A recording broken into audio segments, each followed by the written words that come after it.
अभी मैं जो राजयोग मेडिटेशन के लिए हमारे बीच में आदरणीय नीलम दीदी जी हैं, आप पाटन से हमारे बीच में हैं। राजयोग का अभ्यास हम सभी को कराएंगे, क्योंकि जैसे हम बीच बीच में मोबाइल की बैटरी चार्ज करते हैं, बिना मोबाइल की बैटरी चार्ज के हम कोई भी कार्य नहीं कर सकते। इसी प्रकार जो भी हम अपनी एनर्जी कारोबार में खर्च करते हैं, बीच बीच में सुप्रीम पावर से कनेक्ट होकर के हम अपने आप को चार्ज करें और फिर हम अपने कारोबार की शुरुआत करेंगे, तो निश्चित ही जो हम किसी से कभी नाराज़ हो जाते हैं या कोई हमसे नाराज़ हो जाता है, तो राजयोग का मतलब है सुप्रीम पावर से पावर लेकर के खुद भी हर सिचुएशन में राजी रहना और सबको राजी करना, ना नाराज़ होना और ना नाराज़ करना। एक इंसिडेंस आपको फिर बताती हूँ, प्रैक्टिकल जो हमारे सामने ही किया। एक भाई को उनके परिवार वालों ने प्रॉपर्टी के कारण मारने के लिए जान से धमकी दी और 5 लाख का इनाम रख दिया। प्रॉपर्टी के झगड़े थे, भाई जुड़ा था राजयोग मेडिटेशन से, 2 डिवोर्स हो चुके थे, तो काफ़ी पहले से ही प्रॉब्लम में था। लेकिन फिर बताया कि दीदी ये सिचुएशन है।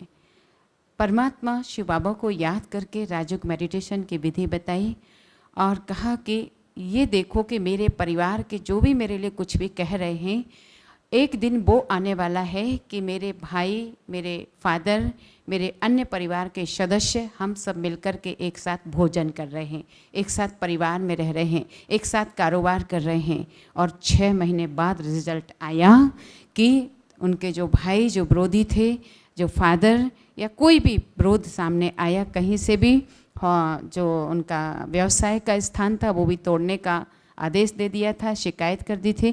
लेकिन देखा कि राजयोग मेडिटेशन का प्रयोग जो परमात्मा ने बताया कि कैसे करना, हमेशा पॉजिटिव सोचना है कि ये जो घटना आई है ये ख़त्म होकर के पॉजिटिव, कि ये हमें कुछ सिखाने के लिए आई है, अभी कुछ समय बाद सब कुछ ठीक हो रहा है।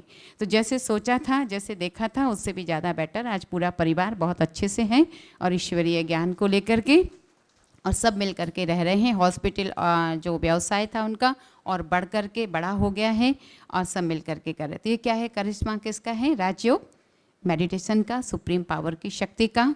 तो मैं आदरणीय नीलम बहन जी से कहूँगी कि हम सबको आएँ और राजयोग मेडिटेशन का अभ्यास कराएं। आप 40 वर्षों से अधिक ईश्वरीय ज्ञान का, राजयोग का अभ्यास कर रही हैं और आप पाटन सेवा केंद्र से आदरणीय राजयोगिनी नीलम दीदी।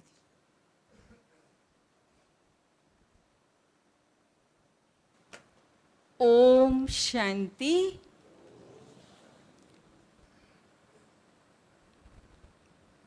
परमपिता परमात्मा की प्रिय संतानों, मंच पर विराजमान आदरणीय सम्मानित सभी महान श्रेष्ठ आत्माएं, आप सभी, मैं देख रही थी बड़े ध्यान से एकाग्रचित होकर के सभी की बातें आप सुन रहे थे। सचमुच में अगर आप ऐसी प्रैक्टिस यहाँ से करके जाएंगे तो अवश्य अपने स्थान पर भी इस प्रैक्टिस को हमेशा चालू रखेंगे, समय निकाल करके। क्योंकि आज सभी को, किसको भी बोलो तो यही जवाब मिलता है, टाइम नहीं। परंतु इस राजयोग के अभ्यास के लिए आप जरूर से समय निकाल कर, ज़्यादा नहीं तो सवेरे और शाम 5 मिनट 10 मिनट भी इस अभ्यास को करेंगे। जैसे कोई बगीचे में जाते हैं तो वहाँ कैसे हमारा चेहरा खिल जाता है, खुशबू का अनुभव होता है, ऐसे आप सभी भी इस विश्वविद्यालय में 3 दिन से आए हैं और आप सभी अनुभव भी जरूर कर रहे होंगे। जैसा कि राठी भाई सुना रहे थे कि पॉजिटिव थिंकिंग के द्वारा ऐसे बहुत सारे मिसाल हैं हमारे सामने, प्रैक्टिकल के। एक बार दो भाई जा रहे थे, अचानक उनका एक्सीडेंट हुआ और दोनों की एक एक टांग कट गई। जब उनके परिवार वाले उनसे मिलने आए तो एक भाई तो इतना निराश, इतना डिप्रेशन में आ गया कि बस अब मैं कुछ नहीं कर सकता क्योंकि मेरी एक टांग कट गई है और मेरा जीवन जैसे बर्बाद हो गया है। और दूसरे व्यक्ति से जब मिले तो उसने बताया कि नहीं, अरे भाई, बड़ी खुशी से कहा कि अरे भाई, एक ही टांग तो टूटी है, बाकी तो मेरा सारा शरीर ठीक है, मुझे जो चाहिए मैं अपने जीवन में कर सकता हूँ। तो अभी हम सभी इसी अभ्यास को कुछ समय के लिए, मैं जैसे जैसे आपको विचार देती जाऊँ, आप सभी अवश्य वो विचार करेंगे और हर रोज़ उसका अभ्यास ज़रूर से करेंगे। ऑफिस आदि में भी आप बैठ करके फ्री हैं, जब कोई क्लाइंट आदि नहीं भी आ रहे हैं आपके पास, तब भी आप इस राजयोग का अभ्यास कहाँ पर भी बैठ करके आप ट्रेन, बस, मुसाफरी कर रहे हैं, तो इस अभ्यास को आप कोई भी स्थान पर कर सकते हैं ताकि आपको कोई समय का ऐसा नहीं लगेगा कि मेरे पास समय नहीं है।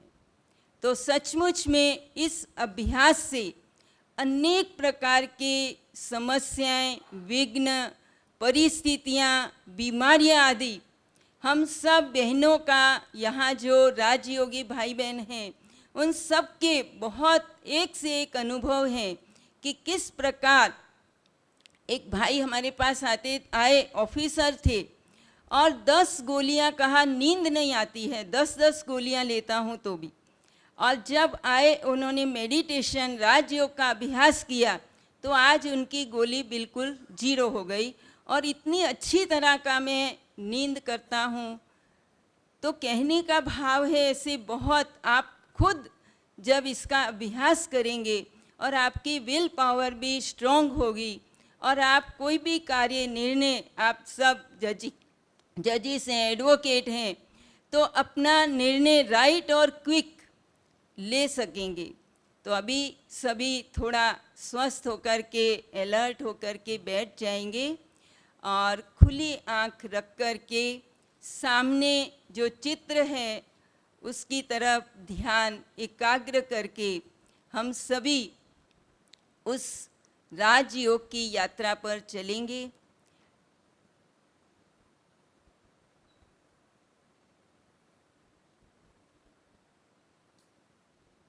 मैं एक चैतन्य ज्योतिर्मय बिंदु, चमकता हुआ दिव्य सितारा इस शरीर के अंदर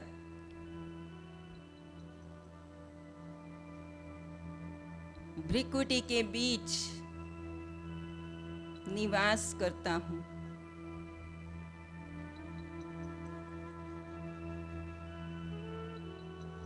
ये शरीर मेरा 5 तत्वों का बना हुआ पुतला है, विनाशी है। मैं आत्मा अजर, अमर, अविनाशी हूँ। मैं एक चैतन्य शक्ति हूँ। इस शरीर की कर्म इंद्रियों की मालिक राजा हूँ। इन इंद्रियों से मैं जो कार्य जैसे कराना चाहूँ करा सकती हूँ। जैसे मैं इस माइक के द्वारा बोल रही हूँ, इसी प्रकार मैं आत्मा इस मुख के द्वारा बोलने वाली,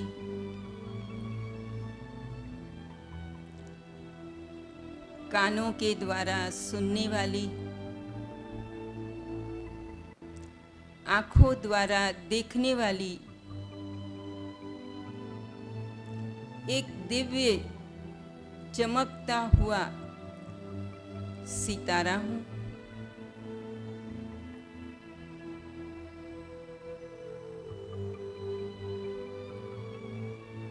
मैं आत्मा सूर्य, चंद्र, तारागण से भी पार परम धाम, शांति धाम की रहने वाली हूँ। उस लोक से मैं आत्मा इस सृष्टि मंच पर ये देह रूपी वस्त्र धारण कर पार्ट बजाने वाली हूँ। मुझ आत्मा का असली घर कहो, निवास स्थान कहो, शांति धाम, परम धाम, जहाँ सोनेरी दिव्य लाल प्रकाश है, वहाँ परम ज्योति निराकार शिव परमात्मा, जिसे हम शिव बाबा कहते हैं, मीठा बाबा, प्यारा बाबा,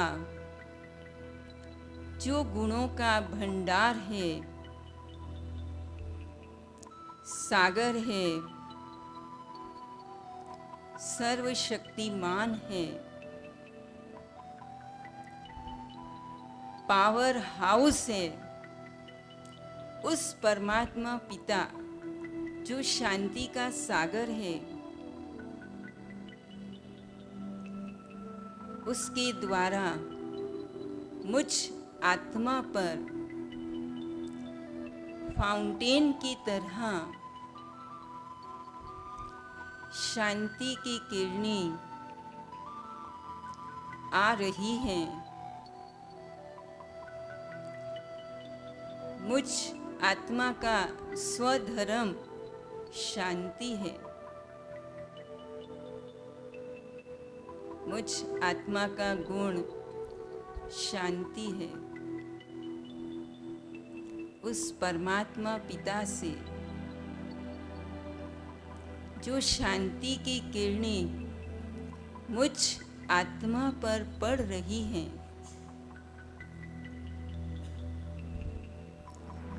मैं अपने अंदर वो शांति का अनुभव कर रही हूँ और वो उसका प्रभाव चारों ओर वातावरण में भी फैल रहा है। परमात्मा पिता पवित्रता के सागर हैं। उस पिता से पवित्रता की शक्ति मुझ आत्मा में प्रवाहित हो रही है। परमात्मा पिता आनंद के सागर हैं। उस पिता परमात्मा से मैं आत्मा आनंद की अनुभूति कर रही हूँ। एक अलौकिक दिव्य अनुभव हो रहा है। परमात्मा सुख के सागर हैं। उस पिता परमात्मा से मुझे सुख का अनुभव हो रहा है। परमात्मा सर्वशक्तिमान है। गुणों के भंडार हैं। तो उस परमात्मा की गुण और दिव्य शक्तियां मुझ आत्मा में प्रवाहित हो रही हैं और मेरा मन एकदम शांत, आनंदित, प्रफुल्लित हो रहा है और मैं आत्मा अपने आप को बहुत बहुत भाग्यशाली महसूस कर रही हूँ और उस परमात्मा पिता का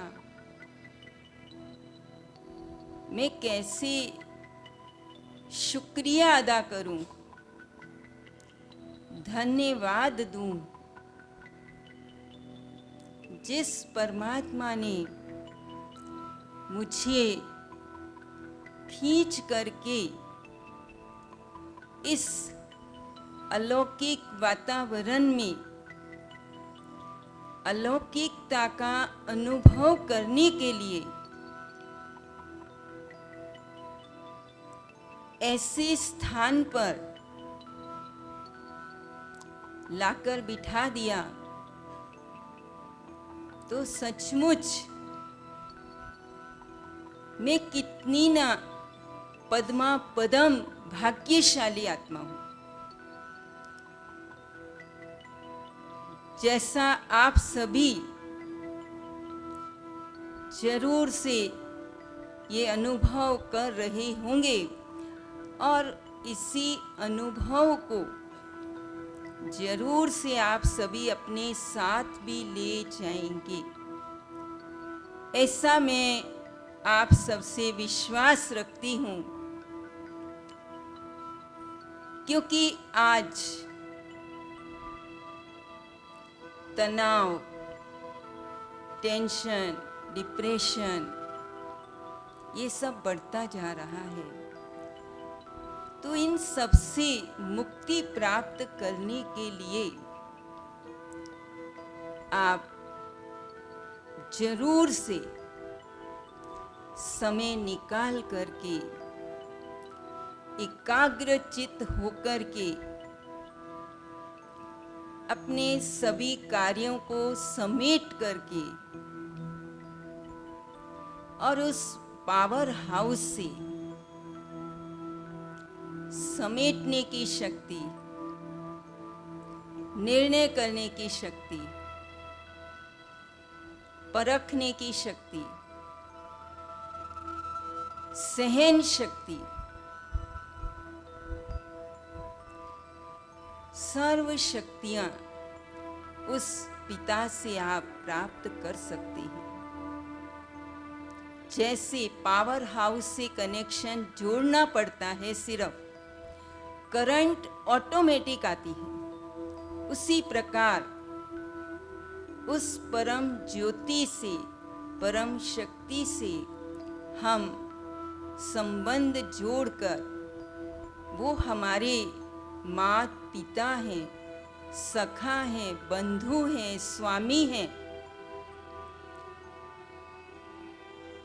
तो उस परमात्मा से हम अवश्य ये शक्तियाँ प्राप्त करेंगे, गुणों का अनुभव करेंगे।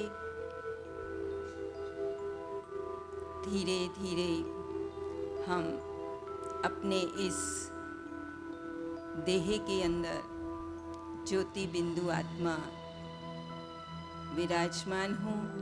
मैं एक पॉइंट ऑफ लाइट हूँ।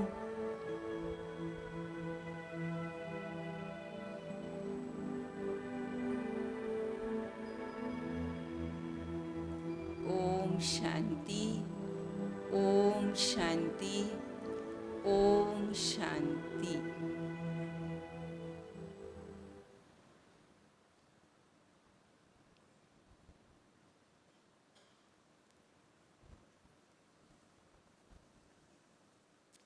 ओम शांति। बहुत बहुत धन्यवाद आदरणीय नीलम दीदी जी, आपने हम सबको बहुत सुंदर यात्रा कराई और उस यात्रा में जाने के बाद बोलने की इच्छा तो नहीं होती, परंतु फिर भी आगे का जो हमारा कार्य है उसको आगे बढ़ाते हुए हमारे बीच चेयरपर्सन आदरणीय BL महेश्वरी जी, चेयरपर्सन जूरिस्ट विंग, आप जोधपुर से हैं, और इस विंग की सेवाओं को आगे बढ़ाने के लिए आपका इतना उमंग उत्साह हमेशा हम देखते रहते हैं। आप हमेशा ही शिव बाबा के इस कार्य को, बेहद यज्ञ को हर प्रकार से आगे बढ़ाने के लिए अपना तन मन धन से अपना समय दान दे रहे हैं। आदरणीय भ्राता BL महेश्वरी जी। मैं शांत प्रिय आत्मा हूँ।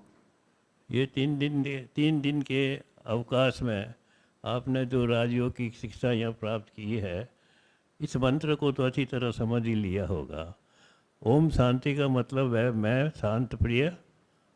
आगे बोले ही नहीं आप, कहाँ बोले ही नहीं आप। अभी तो आपका शरीर भी नहीं हिल रहा है, आत्मा तो कैसे जागेगी। मैं कौन, क्या शरीर हूँ, आत्मा हूँ। तो जोर से बोलिए ओम शांति। हमारी दीदी आई है, इनके कान में डालिए, बात गई नहीं अभी तक आपकी आवाज़। जोर से बोलिए ओम शांति। बहुत बहुत धन्यवाद। अभी जब मैं इस विद्वान मंच और मेरे हॉल में बैठे हुए हमारे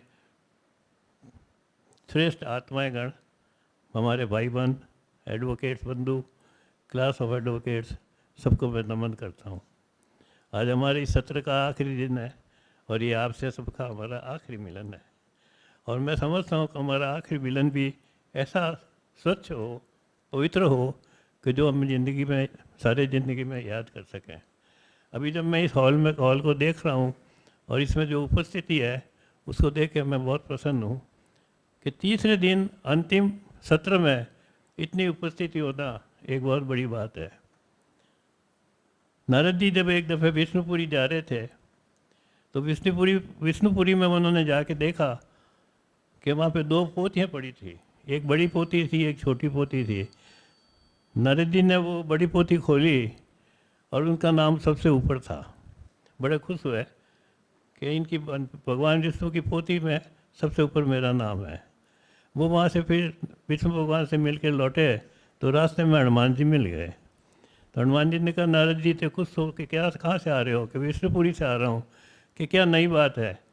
कि हमारा 2 पोती है, एक पोती पे मैंने खोल के देखा तो उनका नाम है जो भगवान को बहुत याद करते हैं और मेरा नाम सबसे ऊपर था, इसलिए मैं खुश हूँ।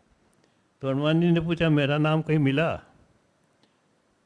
तो नारद जी ने सर खुजलाते हुए कहा कि मैंने तो कहीं नहीं देखा।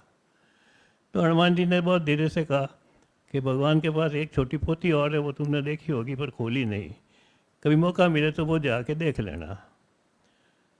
नारद जी को कहा सब्र था, वो उल्टे पाँव पहुँचे विष्णुपुरी और जाके कहा ये छोटी पोती में क्या है भगवान कि तुम खोल के देख लो। उसमें कहा था, उसमें लिखा था इसमें जो नाम, वो नाम है जिनको भगवान याद करता है।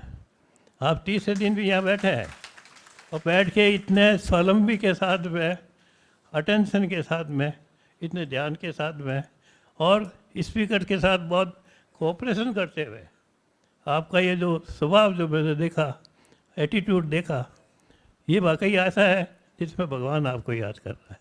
तो आप बड़े खुश होकर ताली बजाइए कि हमको भगवान याद कर रहा है। और जब आपने राजयोग किया तो आप शक्तिमान जरूर हुए और शक्तिमान हुए। जब मैंने कल देखा है इनॉग्रेशन में 3-3.5 घंटे तक आप लोग बाकायदा बैठे रहे। आज भी 1.5-2 घंटे से आप यहाँ विराजमान है। तो ये शक्ति आपको राज योग से मिली है जो 3 दिन में आपने कोर्स किया है। इसके लिए भी आप ताली हो जाइए कि आपको राजयोग से शक्ति मिली है। आपको एहसास हुआ या नहीं हुआ मुझे मालूम नहीं, पर मैं फील करता हूँ कि आपको राजयोग से शक्ति ज़रूर मिली है। और अगर उस शक्ति को मेंटेन करना है, उस शक्ति को आगे चलाना है, उस शक्ति का उपयोग करना है, तो अगर आपने एहसास किया हो, मैं नहीं कहता आप रोज़ करो। अभी बहन जी मेडिटेशन करा रही थी, उन्होंने कहा कि रोज़ 1 घंटे की प्रैक्टिस करो। जस्टिस राठी ने भी कहा, जस्टिस पूरन ने कहा कि मैं भी 1-1.5 घंटे राजयोग करता हूँ, करिए। मैं ये नहीं कहता आप भी करिए।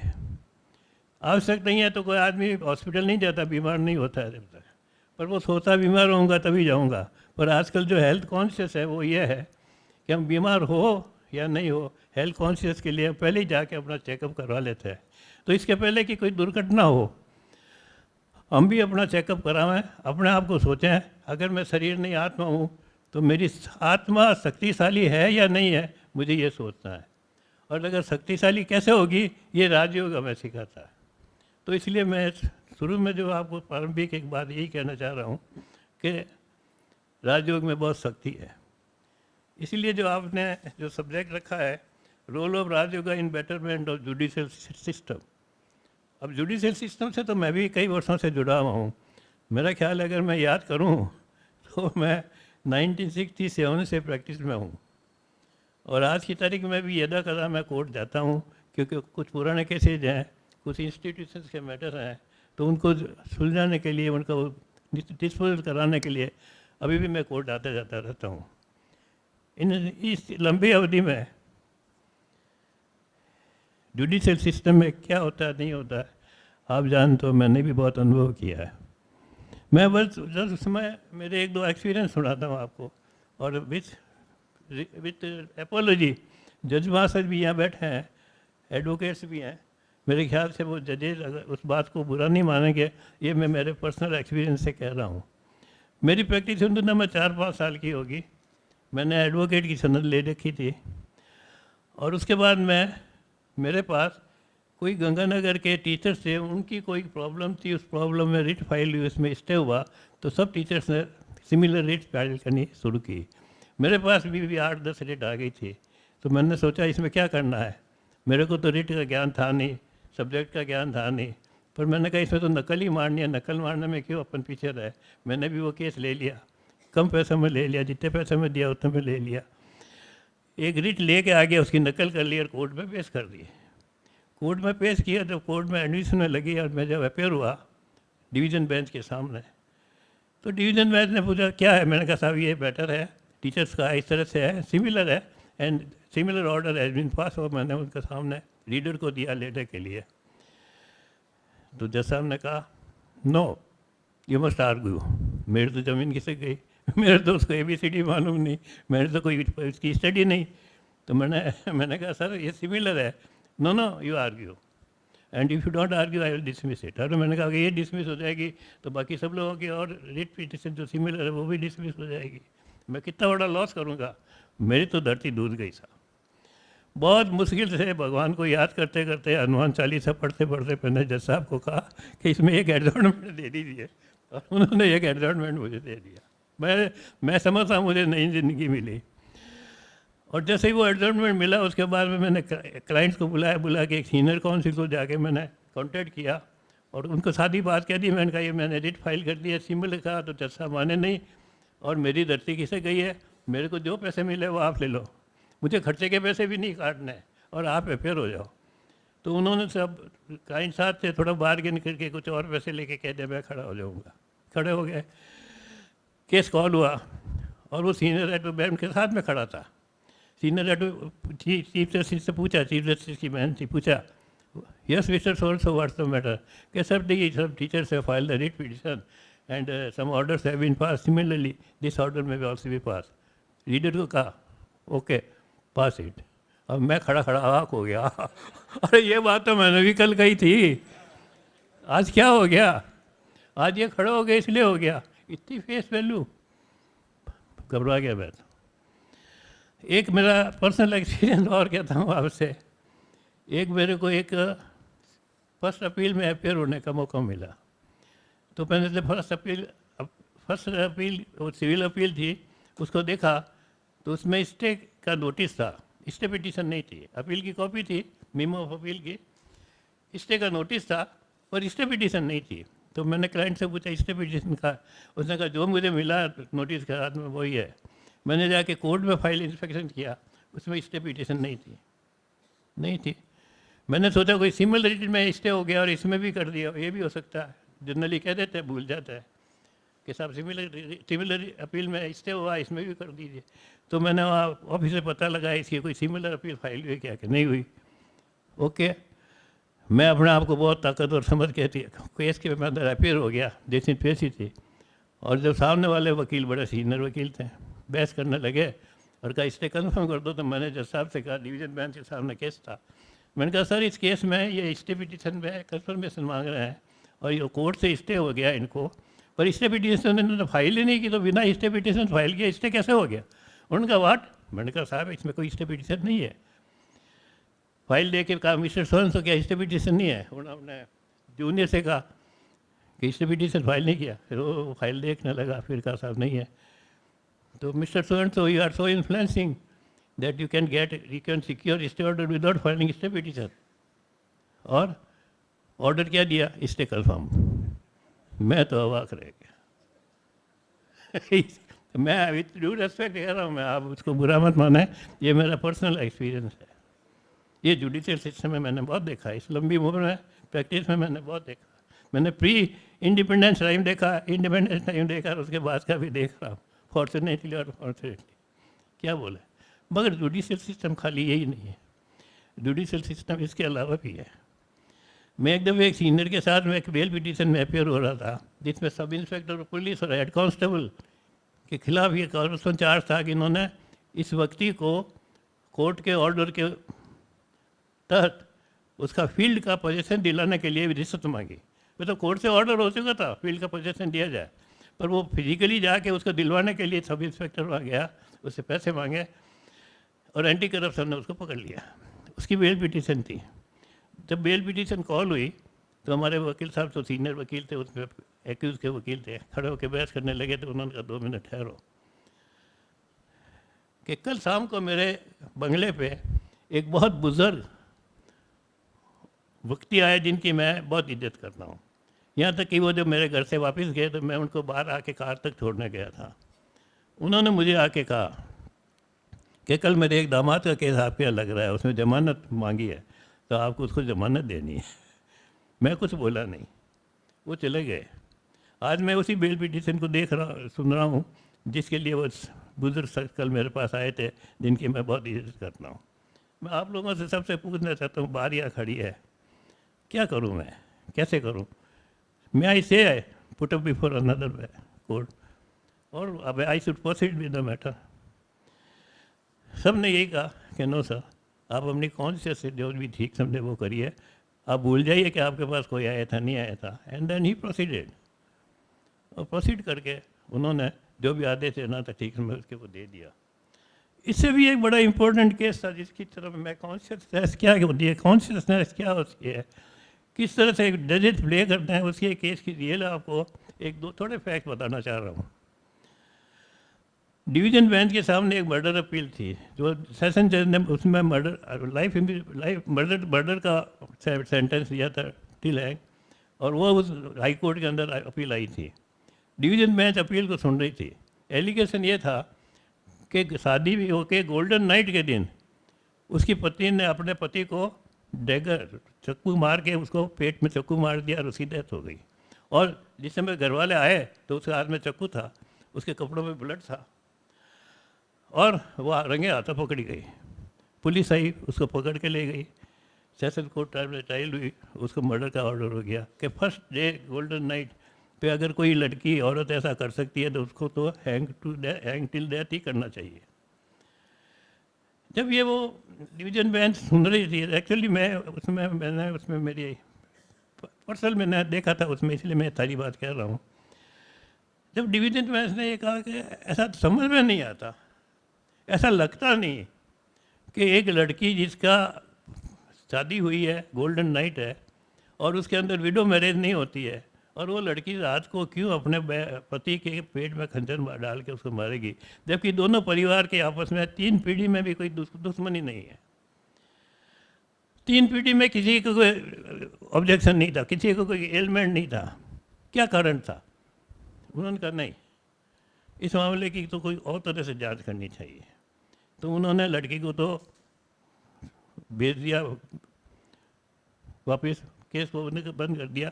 इंटेलिजेंस ब्यूरो को बुलाया, और इंटेलिजेंस ब्यूरो को बुला के कहा कि तुम इसकी बहुत गहराई से छानबीन करो, और छानबीन करके हमको नतीजा इतने टाइम में रिपीट में दो। तो लड़की तो नारी निकेतन में चली गई। इंटेलिजेंस ब्यूरो ने उसमें छानबीन की। और मैं शॉर्ट में ये कहता हूँ, उन्होंने आखिर में पता लगा लिया कि लड़के का फादर, उससे जो जिसने मर्डर किया था उसका फादर की लेन देन थी, और उसने पैसे नहीं दिए थे तो उसने उसकी प्रॉपर्टी हत्या ली थी। उस लड़के के फादर ने जिसकी डेथ हुई थी उसकी प्रॉपर्टी हत्या ली थी। जब वो लड़का बड़ा हुआ तो उसने सोचा कि मैं इसका खून करूँगा, तो उसके फादर की तो डेथ हो चुकी थी, तो उसने कहा मैं इसी लड़के का खून करूँगा। और उसने काफ़ी तरह से सब तरह से कोशिश करके सोचा कि जिस दिन इसकी गोल्डन नाइट होगी उस समय ये बिना हथियार होगा, और जो बिना हथियार होगा तो मैं इसको आसानी से मार सकूँगा।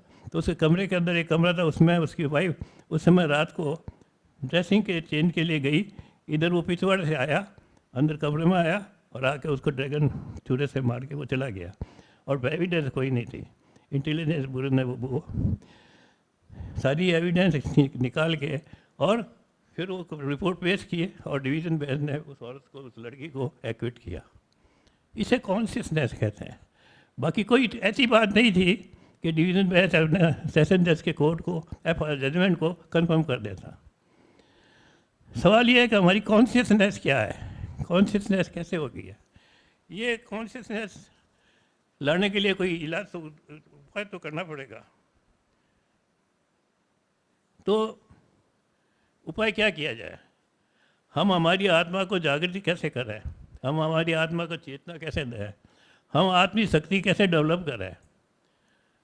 अब ये जो मैंने एक बीच में अब आगे एक बात जो कह रहा हूँ कि अपन देख रहे हैं, मैंने मेरे एक्सपीरियंस में देखा है कि appointment of जजेज, elevation of जजेज, elevation to high court, elevation to supreme court कैसे हो रहा है। आप सबको भी इसका मालूम होगा।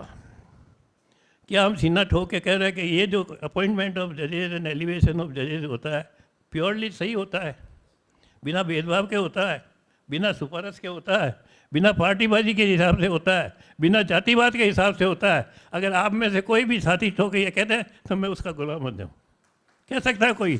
नहीं कह सकता। और जब तक ये ठीक नहीं होगा, बेटर तो बाद में आएगा, गुड तो पहले होने दो। गुड ही नहीं हो रहा है, गुड नहीं हो रहा है, शक्कर कहाँ से आएगी? तो पहले इसको गुड करो। कैसे करेंगे, कहाँ से लाएंगे? और एक बात हम भूलें नहीं, ये सारे जो सिस्टम है इसका बीज कौन है? बताइए, आपसे ही पूछ रहा हूँ सबसे, कोई बताइए, ये जो सारा जुडिशियल सिस्टम है इसका बीज कौन है? Which is the seed of this judicial system? Will you please tell me, anybody tell me? I am telling, बीज कौन है? इस सारे जुडिशियल सिस्टम का बीज कौन है? हम ही लोग हैं। We are advocates, and everybody has to be advocate before he joins judiciary or before he continues with his practice. बहुत नहीं, पहले तो ये आता है हम एडवोकेट्स हैं। बिना एडवोकेट हुए आप प्रैक्टिस शुरू नहीं कर सकते, बिना एडवोकेट बने आप जुडिशियल सर्विस में जा नहीं सकते, और बिना एडवोकेट बने आपका एलिवेशन नहीं हो सकता। तो मैं आपके सामने अर्ज कर रहा था कि यह हमारा जुडिशियल सिस्टम क्या है। एक क्वेश्चन मैं फिर अपना आपसे आपके सामने रखता हूँ, क्या आज के जुडिशियल सिस्टम में कोई गरीब आदमी इस प्रोसीजर को फॉलो करते हुए न्याय पा सकता है? क्या न्याय पा सकता है? कैसे पा सकता है?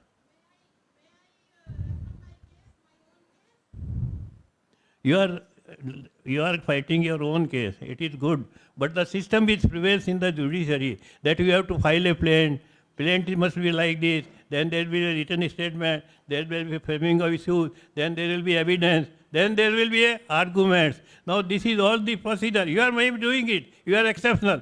ताली बजाइए इनके लिए, you are exceptional. हाँ, मैंने कहा एक्सेप्शन नहीं है, मगर क्या ये रेगुलरली फिक्स पॉसिबल है हर गरीब आदमी के लिए? आपकी तरह वो अफोर्ड करके ला सकता है क्या? न्याय ले सकता है क्या?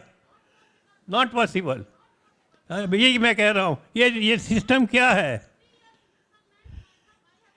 अरे I myself got 10 years to get my building vacated, and I should not say I have to pay him ransom for that. 50 lakh rupees I paid him, then he vacated it. I am advocate if he had to do it. तो मैं यही कह रहा था, ये judicial system क्या है, इसमें कोई गरीब आदमी इसके प्रोसीजर को फॉलो करके और प्लेन भी फाइल कर दिया, और मेरे जैसे नए वकील ने फाइल किया, प्लीडिंग है तो एविडेंस नहीं, एविडेंस है तो प्लीडिंग नहीं, ये है तो डॉक्यूमेंट नहीं, डॉक्यूमेंट ये क्वेश्चन नहीं किया।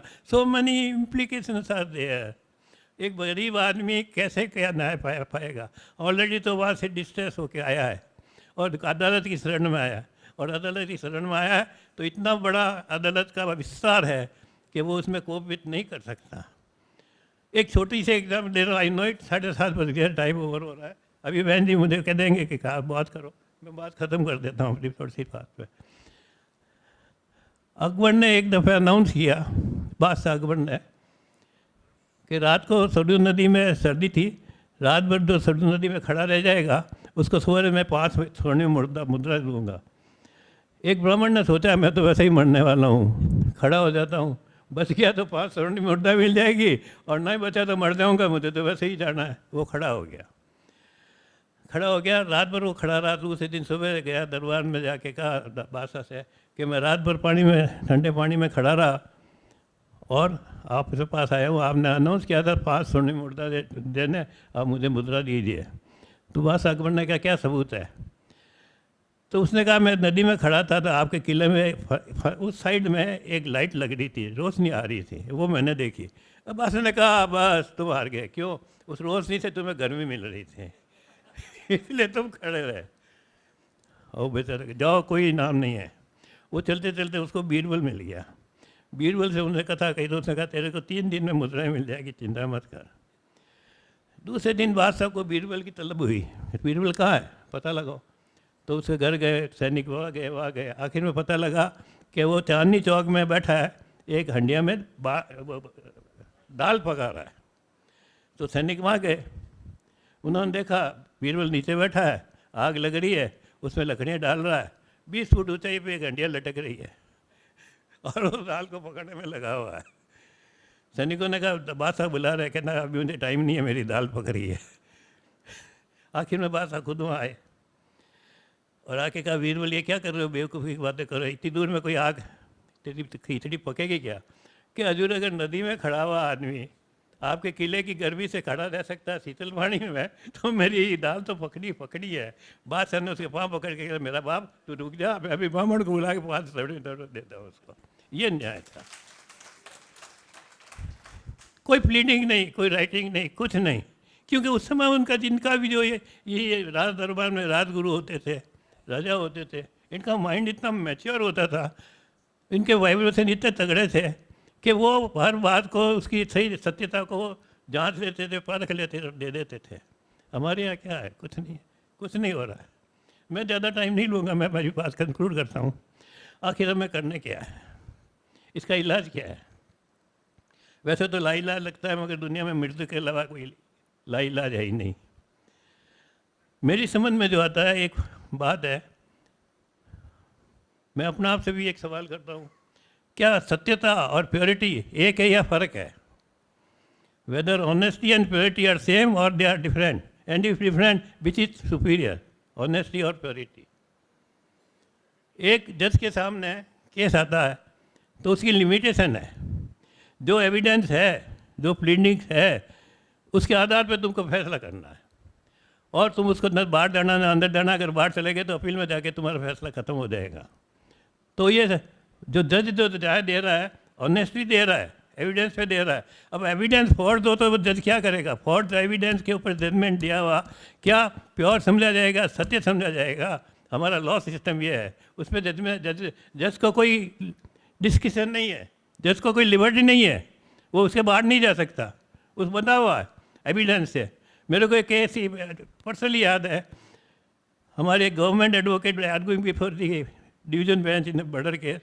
तो गवर्नमेंट एडवोकेट ने आर्गूमेंट के वक्त में चीफ जस्टिस को कहा, जो डिवीजन बेंच को होल्ड कर रहे थे, कि सर मैंने खुद ने इस आदमी को देखा है जिसके ऊपर चार्ज है मर्डर का। At that time he was there, not here, where the charge is made against him that he committed murder here. जज साहब ने कहा एविडेंस कहाँ है? नहीं है, लेट गो। एविडेंस से बंधा हुआ जज, वो सत्यता है क्या? अगर सत्यता है तो वो प्योरिटी है क्या? प्योरिटी नहीं है। मुझे जो एक इलाज इसका था जो जतरा है वो यही है, मुझे जो समझ में आती है वो बात कहता हूँ। अगर हम प्योर हैं, हमारी प्योरिटी अगर 100% है तो हम डिवाइन हैं। कल भी मैंने कहा था कि purest stage of humanity is divinity. आप अगर प्योरेस्ट हैं तो आप डिविनिटी है, और प्योरेस्ट होने के लिए आपको कम से कम अपनी आत्मा को प्योर बनाना पड़ेगा, और आत्मा को प्योर बनाने के लिए आत्मा को वो भोजन देना पड़ेगा जिस भोजन से आत्मा प्योर हो सकती है। और अगर हमने भोजन नहीं दिया तो आत्मा तो आपकी आत्मा प्योर होगी नहीं। आत्मा भी कई वैराइटीज है, आत्मा पापात्मा होती है, आत्मा पुण्यात्मा होती है, आत्मा देवात्मा होती है, आत्मा धर्मात्मा होती है, आत्मा देवता होती है। अब हम सोचें हम आत्मा की किस कैटेगरी में आ रहे हैं, कि हम पापात्मा में हैं, पुण्यात्मा में हैं, देवात्मा में हैं, धर्मात्मा में हैं, या दिव्यात्मा में हैं? हम कौन सी कैटेगरी में आ रहे हैं, ये हम अपने आप को सोचें। एक लड़का पास हुआ यूनिवर्सिटी में, 90% लाया, गोल्ड मेडल अनाउंस हुआ, घर वाले बड़े खुश हुए, मिठाइयाँ बांटी गई, खाना दिया गया। तो 10% तो वो फेलियर है ना, कि नहीं है? 90% लाया, गोल्ड मेडल मिला, सब खुश हुए, मिठाइयाँ बटी, पर 10% तो वो फेल है। तो 10% फेल वाला how he can enter into the gates of haven? वो 10% के लिए तो उसको सजा भुगतनी पड़ेगी, 10% की सजा भुगत के वो प्योर होना पड़ेगा, और फिर जब 100% प्योर होगा तो वो हेवन में जा सकेगा, वरना हेवन में नहीं जा सकेगा। Let us consider our self, what is the percentage of my purity? Have you ever thought of it? Have you ever consider of it that what is the percentage of your purity? Is it 100%? Can anybody say? Nobody say. Here sitting, there sitting, nobody saying that he is 100% pure. But if he is not 100% pure, he is below that, cannot he improve it? The first thing is that we should make our soul pure. And if we make our soul pure, then we can achieve purity, and if there is purity, then we have got divinity, otherwise we have not got no divinity. और divinity के लिए purity बहुत ज़रूरी है, और जो हमें राजयोग में सिखाया जाता है वो यही सिखाया जाता है, तुम शरीर नहीं आत्मा हो, आत्मा को पावरफुल बनाओ। कैसे बनाओ उसकी एक पद्धति दी जाती है। आप 3 दिन में आपने ये देखा है, और 3 दिन में आपने सुना है, परखा है। आप इसको जाइए, देखिए, समझिए, सोचिए, अगर ये आपको ये पद्धति अच्छी लगे तो अपनाइए। मैंने भी मेरे जीवन में आज 38 साल हो गए इस पद्धति को अपना रखा, इसको फॉलो कर रहा हूँ, इस पर चल रहा हूँ मैं। मेरे लाइफ में भी कई टाइम, कई उससे ऊपर नीचे आए, कई ऊपर नीचे हुए, कई मुसीबतें भी आई, नहीं भी आई है, अच्छे भी मौके आए, पर इस प्योरिटी ने हमको हमेशा सेव किया है, गार्ड किया है, प्रोटेक्ट किया है। तो बस मैं लास्ट में एक बार यही कहना चाहूँगा कि let us make our soul pure. अगर प्यार होगा तो ये सिस्टम भी ठीक होगा, हम भी ठीक होंगे, ये दुनिया भी ठीक होगी। ओम शांति।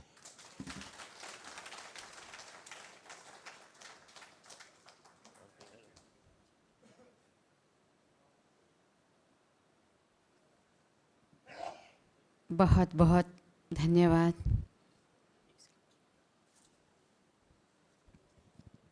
आदरणीय भ्राता पीएल महेश्वरी जी, आपने अपने शब्दों में बहुत सुंदर कई एग्जाम्पल्स देकर के हम सबको राजयोग के माध्यम से न्यायिक कार्य प्रणाली को बेहतर बनाने के लिए हम सबको बताया। बहुत बहुत धन्यवाद आदरणीय भाई साहब। और कई बार लोग आते हैं, भाई बहन सोचते हैं कि बार बार आत्मा, परमात्मा और राजयोग क्यों कहा जा रहा है, क्योंकि वास्तविकता ये है कि जीवन में जो रिक्त स्थान है, जो हम पाना चाह रहे हैं, जो हम दुनिया के भौतिक साधनों में ढूंढना चाह रहे हैं, वास्तव में दुनिया में कोई ऐसा मार्केट नहीं है जिसमें हमें इनर पीस या जो हमें मन की शांति चाहिए वो कहीं मिल सके। वो उसका स्रोत तो परमपिता परमात्मा शिव बाबा ही हैं।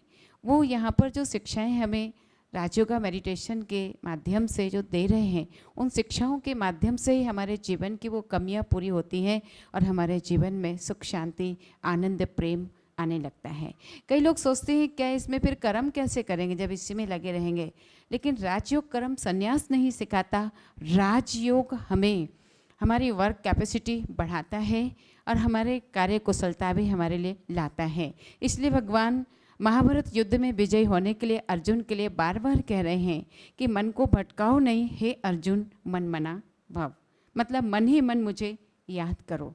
तो इस प्रकार से बार बार ये अभ्यास कराया जा रहा है। वर्तमान समय मन का महाभारत, बढ़ती हुई परिस्थितियों में हमें मन को एकाग्र कर परमात्मा की शक्ति को धारण करके ही आगे बढ़ने की आवश्यकता है।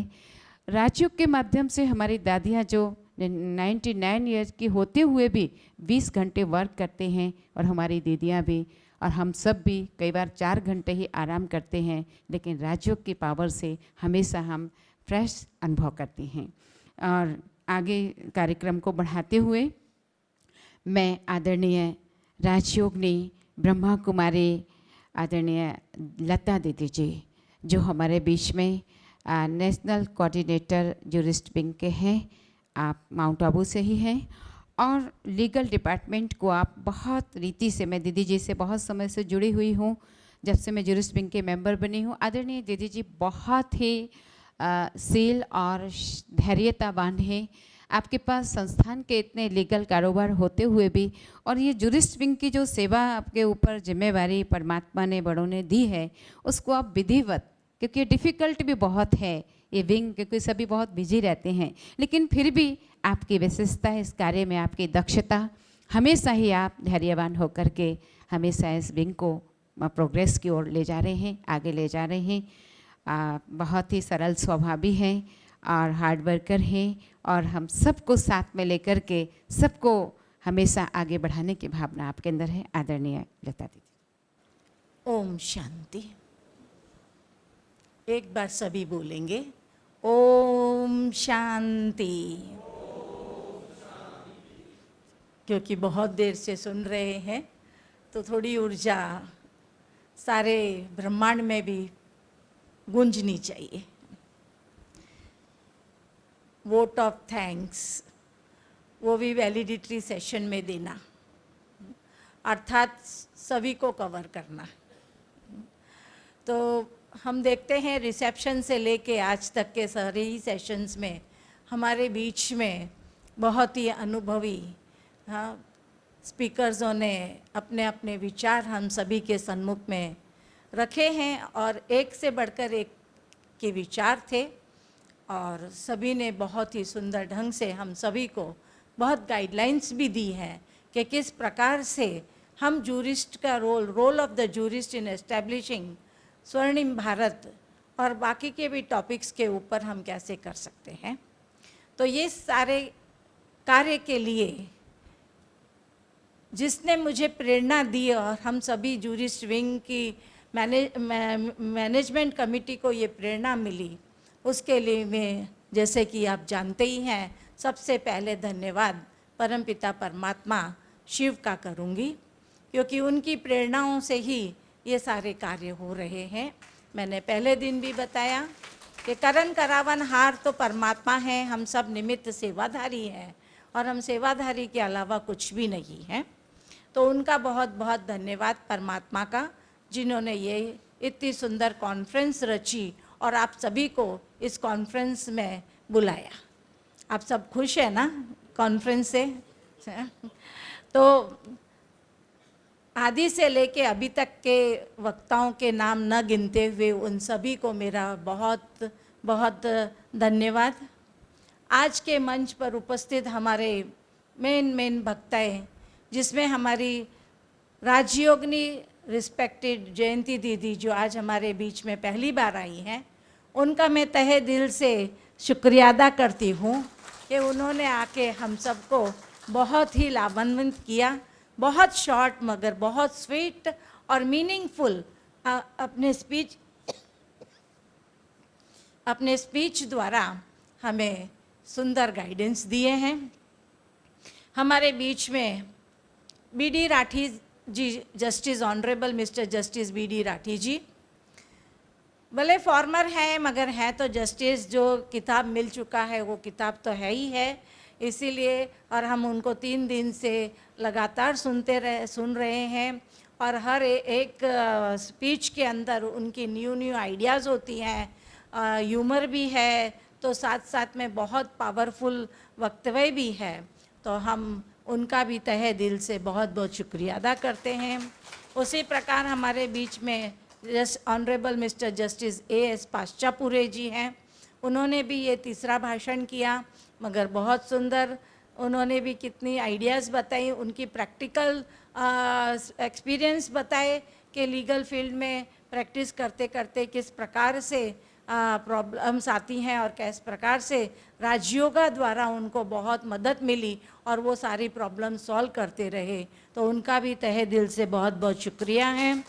हमारे चेयरपर्सन B.L. महेश्वरी भ्राता जी, आप भी उनको परसों भी सुना, मगर उस दिन कल भी सुना, मगर कल तो उन्हें समय नहीं मिल पाया था, मगर आज जो विस्तार से सुना तो उन्होंने भी हमें बहुत सारी युक्तियाँ भी बताई, वेज भी बताए, प्रैक्टिकल एग्जाम्पल्स भी दिए कि किस प्रकार से कोर्ट में और जुडिशरी के बीच में हमें सारी सब चीज़ों को सहजरीति से करने के लिए कि राष्ट्र में जो है कि राजयोग ही है जिसके द्वारा हम बेटर जुडिशियल सिस्टम को स्थापन कर सकते हैं। तो मैं उनका भी तहे दिल से बहुत बहुत शुक्रिया अदा करती हूँ। हमारी नीलम दीदी, आप भी बचपन से प्रजापिता ब्रह्मा बाबा के समय से ज्ञान में हैं और उनकी पालना लेते हुए आपने राजयोग का अभ्यास किया हुआ है। तो ऐसी महान अनुभूति द्वारा हमने आज राजयोग सीखा और बहुत ही सरल शब्दों में उन्होंने हम सभी को आज राजयोग कराया, तो उनका भी बहुत बहुत शुक्रिया है। हमारी राधा बहन ग्वालियर से राजयोगा टीचर सुचारू रूप से आज का मंच संचालन कर रही हैं। बहुत ही कम शब्दों में सभी का परिचय देते हुए और सुचारू रूप से पूरा प्रोग्राम समय पर पूरा करने के लिए आपका भी बहुत बहुत धन्यवाद। कॉन्फ्रेंस का तो लास्ट डे नहीं है, मगर प्रोग्राम्स जैसे आज पूरे हो जाएंगे और 2 दिन आपके शिविर सेशंस चलेंगे, इसीलिए मंच पर से मुझे बोलने का आज ही मौका है। तो हमारे जितने भी यहाँ के डिपार्टमेंट्स हैं, लाइट, साउंड, वाटर, किचन, फिर अकोमोडेशन, ये हॉल वाले और कितने डिपार्टमेंट्स गिनाऊँ, वीडियोग्राफी डिपार्टमेंट, फोटोग्राफी डिपार्टमेंट, इन सभी मीडिया, इन सभी डिपार्टमेंट्स के हमारे सारे ही भाइयों जिन्होंने इतनी मेहनत की है। सामने तो हम हैं, मगर बैकबोन में तो यही सब हैं जिन्होंने इस कॉन्फ्रेंस को इतनी सफल बनाने में दिन रात मेहनत में लगे हैं। आप देख ही रहे हैं, ये भाई भी हमारे साथ इसी तरह से हमसे पहले आते हैं और हमसे बाद में जाते हैं, बैठकर हमारी सेवा कर रहे हैं। तो इन सभी भाइयों के लिए, इन सभी डिपार्टमेंट्स के लिए बहुत ज़ोरदार तालियों से इनका थैंक्स थैंक्स थैंक्स।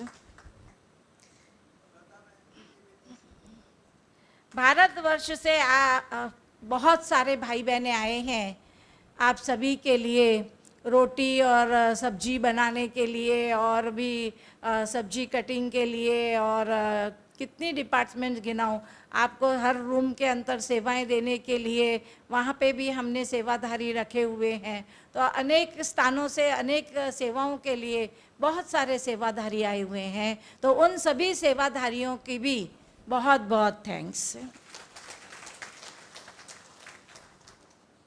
और हमारी सभी सेंटर्स की टीचर्स बहनें और गाइड भाई जिन्होंने आप सभी को यहाँ लाने के लिए कितने महीनों से मेहनत की होगी, एक एक जन को जा जा के मिल के भाई आप चलिए आप चलिए आप चलिए आप चलिए।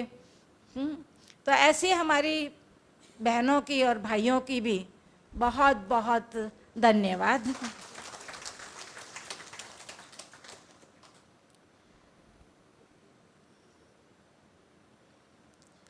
हमारे बीच में नन्ही नन्ही कलाकार बहनें आई थीं, जिन्होंने अपने नृत्य से हम सभी को बहुत ही मोहित किया। उन जयपुर और जोधपुर से आई हुई कलाकारों का भी बहुत बहुत धन्यवाद।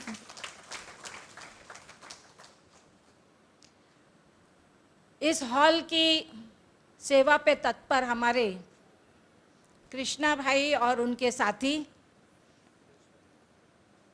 जो मेहनत करके रोज हॉल को व्यवस्थित सुचारू रूप से हम सबके लिए बना के रखते हैं, उनके लिए भी बहुत बहुत धन्यवाद।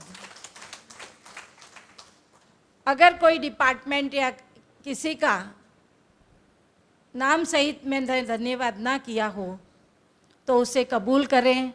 मैं उन सभी का बहुत बहुत तहे दिल से धन्यवाद करती हूँ। नॉट द लीस्ट,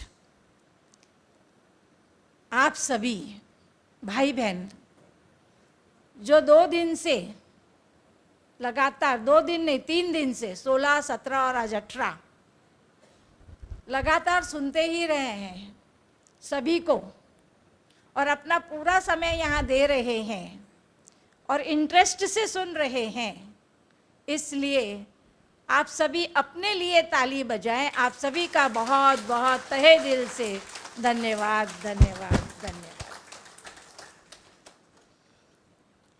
बस लास्ट में इतना ही कहना चाहूँगी। May every step you take be filled with happiness, love and peace. आप भविष्य में आप जो भी करें, आपके जीवन में खुशियाँ, स्नेह, प्यार और शांति भरी हुई रहे। इन्हीं शब्दों के साथ आज सभी का ओम शांति।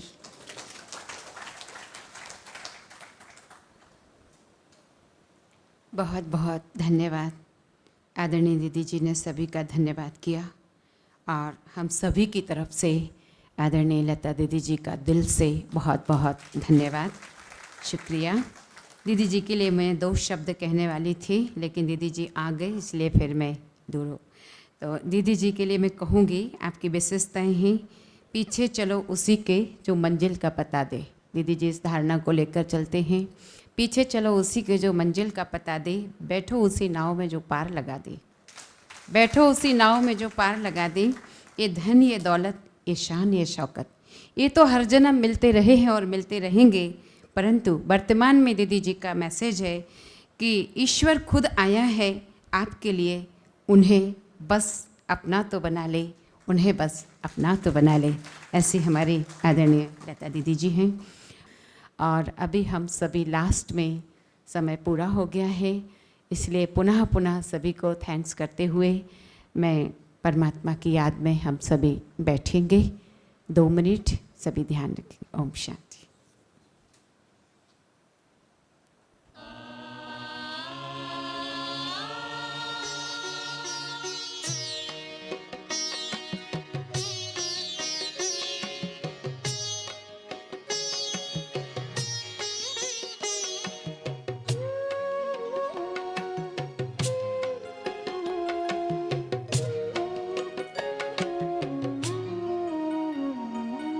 सद्गुण अवगुण के कारण कोई हीरा है, कोई पत्थर है। सद्गुण अवगुण के कारण कोई हीरा है, कोई पत्थर है।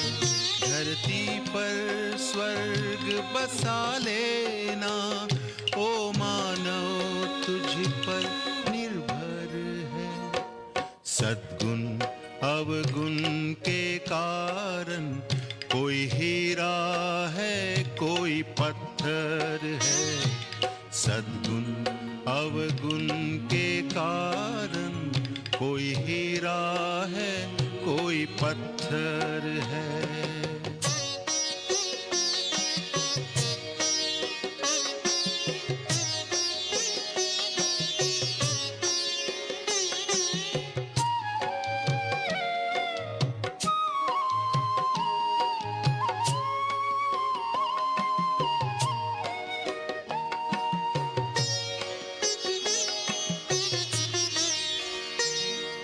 दीप से दीप जलाता चल, तू सबको गले लगाता चल।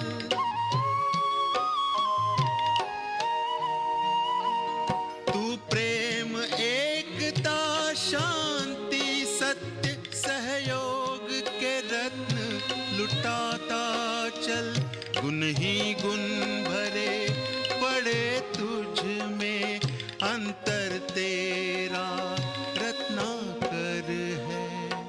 सद्गुण अवगुण के कारण कोई हीरा है, कोई पत्थर है। सद्गुण अवगुण के कारण कोई हीरा है, कोई पत्थर है।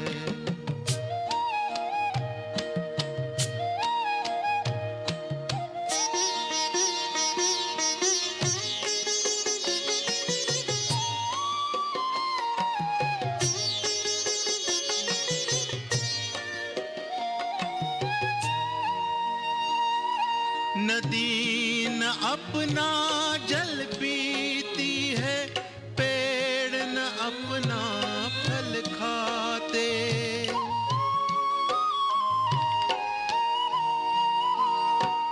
पर उपकार के लिए ही हम ये अनमोल जन्म पाते।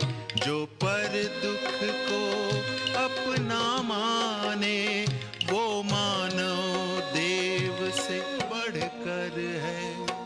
सद्गुण अवगुण के कारण कोई हीरा है, कोई पत्थर है।